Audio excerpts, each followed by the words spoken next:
Students, so I welcome all of you my YouTube channel Rathore classes Mirzaganj.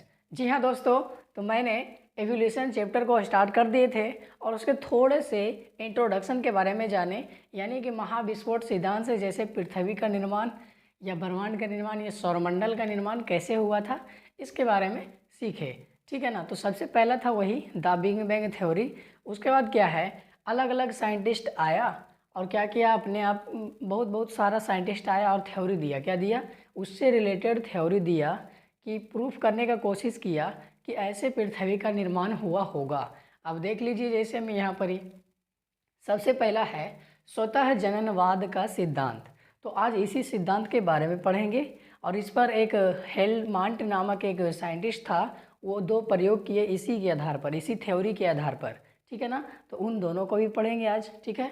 तो आज का topic क्या है? स्वतः जननवाद का सिद्धांत। इसको बोलते हैं theory of spontaneous genesis. Theory of spontaneous genesis. ठीक है ना। तो इसी के बारे में पढ़ेंगे। अच्छा, इसमें क्या लग रहा है? स्वतः का मतलब क्या हुआ? स्वतः का मतलब अपने आप। स्वतः का मतलब अपने आप। जननवाद, जननवाद का मतलब निर्माण होना। जननवाद का मतलब निर्माण होना। तो पृथ्वी का निर्माण अपने आप हुआ, ऐसा एक साइंटिस्ट बोल रहा है। ठीक है ना।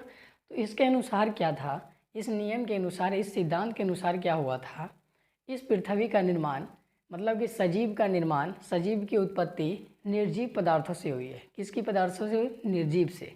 तो इसके अनुसार, स्वतः जननवाद नियम के अनुसार या इसके सिद्धांत के अनुसार सजीव पदार्थ की उत्पत्ति कब हुई? कैसे हुई? निर्जीव पदार्थों से हुई। कैसे हुई? निर्जीव पदार्थों से हुई। और साइंटिस्टों ने बोला कि क्या हुआ, देखो, धूल कण से मक्खी बन गया। धूल कण से क्या हो गया? मक्खी का निर्माण हो गया। वाह, ऐसे ही क्या होता है क्या? धूल कण से डायरेक्ट मक्खी बन जाएगा अपने आप? ऐसा होगा क्या? नहीं होगा। लेकिन जो भी साइंटिस्टों ने कहा था, जो भी करा था, जो भी सिद्धांत में दिया था, उस सिद्धांत को तो पढ़ना है। ठीक है ना, चाहे गलत रहे या सही रहे। ठीक है। तो ये क्या किया था कि बोला धूलकण से अपने आप मक्खी बन जाएगा। धूलकण से अपने आप मक्खी बन जाएगा। फिर बोला था ओस तथा सड़ते हुए मांस से क्या बन जाता है? कीड़ा, कीड़ा मकोड़ा, कीड़ा मकोड़ा। ठीक है ना। कीड़े या मकोड़े बन जाते हैं। ठीक है। किससे? ओस तथा सड़ते हुए मांस से। कहीं पे ओस है और सड़ते हुए मांस है और उस पर ओस गिर रहा है तो क्या बन जाएगा? कीड़ा बन जाएगा। ऐसा होता है क्या? नहीं होता है। आगे था कि तालाब के कीचड़ तथा बालू से अपने आप, तालाब के कीचड़ तथा बालू से अपने आप क्या बन जाता था? मछली बन जाता था। ये कैसे सवाल है भाई? हाँ, ऐसा ही हुआ था। इस साइंटिस्टों ने ऐसा ही कहा था। इसके अनुसार, इस सिद्धांत के अनुसार जो भी लिखा हुआ है सही लिखा हुआ है। देखो, अगर जो एग्जाम में आपका आ गया कि स्वतः जननवाद का सिद्धांत लिखिए, तो इसमें सबसे पहले नामे से समझना है, स्वतः का मतलब अपने आप। स्वतः का मतलब अपने आप। तो यानी कि पृथ्वी का निर्माण अपने आप हुआ है। कैसे हुआ है? अपने आप हुआ है। ठीक है ना। फिर इसमें लिख देना है कि इसके अनुसार, इस सिद्धांत के अनुसार सजीव पदार्थों का निर्माण निर्जीव पदार्थों से हुआ है। किससे हुआ है? निर्जीव पदार्थों से हुआ है। अब जैसे में ले लो, धूलकण से मक्खी बनना, ओस की बूंदे तथा सड़ते हुए मछली से, सड़ते हुए मांस से मछली बनना। ठीक है। मतलब कि कीड़े मकोड़े बनना। ठीक है। और क्या था? तालाब के कीचड़ या बालू से क्या बन जाना? मछली बन जाना। तो ये क्या अपने आप हो रहा है? क्या हो रहा है? अपने आप हो रहा है। इस सिद्धांत के अनुसार बोला गया कि ऐसा कहानी अपने आप हो रहा है। तो ये हो गया स्वतः जननवाद का सिद्धांत।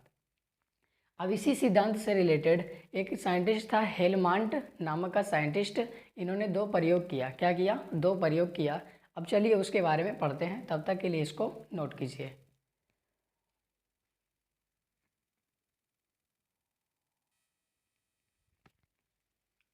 स्वतः जननवाद सिद्धांत के अनुसार इसी पर क्या था, अगला साइंटिस्ट इसके बारे में प्रयोग किया। इसके बारे में प्रयोग किया।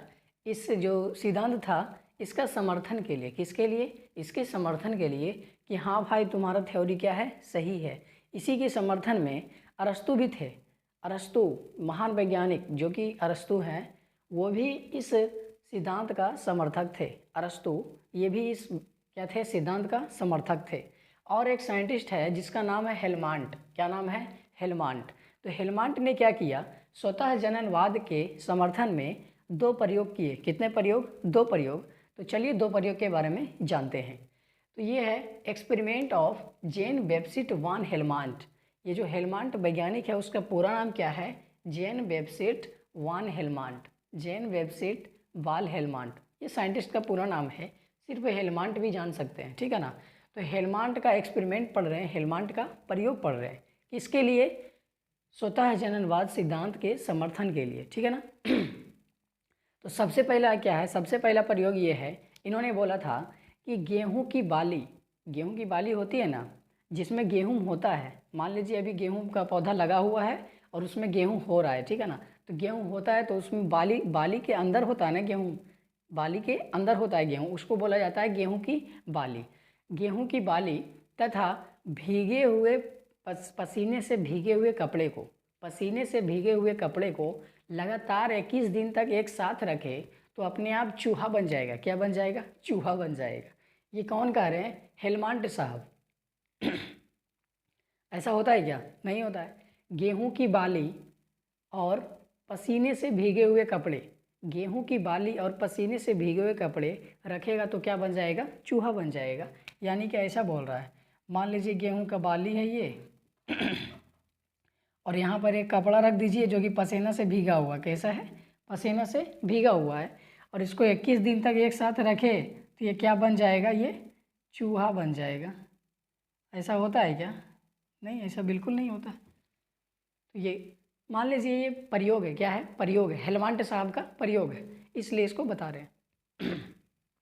दूसरा प्रयोग क्या है कि दो ईंटों के बीच तुलसी यानी कि बेसिल रखने पर उसमें धूप लगने से बिच्छू बन जाता है। क्या बन जाता है? बिच्छू बन जाता है। अरे ये कैसे बात हुआ? तो ऐसा प्रयोग किया साइंटिस्टों ने, हेलमांट ने। किसने? हेलमांट ने दो प्रयोग किया इसके समर्थन में। पहला था कि गेहूं की बाली और भीगे कपड़े को रखेंगे तो 21 दिन तक रखेंगे तो क्या बन जाएगा? चूहा बन जाएगा। और दूसरा प्रयोग क्या था कि दो ईंटों के बीच बेसिल या तुलसी रखने पर धूप लगने से क्या बन जाएगा? बिच्छू बन जाएगा। तो ये अपने आप जीवन का निर्माण हुआ, यानी कि सजीव पदार्थों से निर्जीव का निर्माण हुआ। निर्जीव पदार्थों से सजीव का निर्माण हुआ। सजीव का निर्माण किससे हुआ? निर्जीव पदार्थों से हुआ। यही स्वतः जननवाद का सिद्धांत कहता है कि ये धरती अपने आप बना, इस प्रकार बना। धूल कण से मक्खी बन गया, सड़ते हुए मान से मछली बन गया, कीड़ मकोड़े बन गए, ठीक है ना। तालाब के नदी एवं बालू से मछली बन गए। तो ये ऐसा कहना था साइंटिस्टों का, यानी कि जो धरती का उत्पत्ति हुआ है वो स्वतः हुआ है, अपने आप हुआ है, यही कहता है। तो होता है ये समाप्त। मिलते हैं अगले वीडियो में, तब तक के लिए धन्यवाद।